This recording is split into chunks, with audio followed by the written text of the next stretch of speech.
Hi hello' নমস্কাৰ সকলোকে স্বাগতম জনাইছোঁ মোৰ অন্য এটি মিনি ব্লগলৈ। আজি ভাবিলোঁ পঁইতা ভাতৰ জুতি লওঁ বুলি বহু দিনৰ মূৰত পঁইতা ভাত খাবলৈ ল'লোঁ। যোৱা ৰাতি কেইটামান ভাত বহাৰ কাৰণে পানী দি থৈ দিলোঁ, ভাত পেলাই দিব নাপায় বুলি কয় ডাঙৰসকলে, গতিকে মই কেতিয়াও পেলাই নিদিওঁ, থাকিলে মই এনেধৰণে খাওঁ।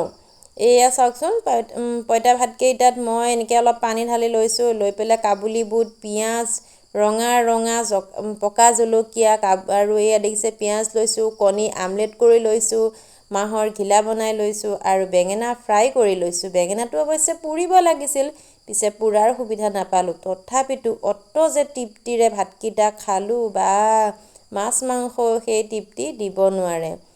ভাতকেইটা খাই লৈ ভাবিলোঁ নিজৰ কামত লাগি যোৱাই ভাল, কাৰণ বাহিৰত বৰষুণ পৰি আছে, বেলেগ কাম কৰিবও নোৱাৰি।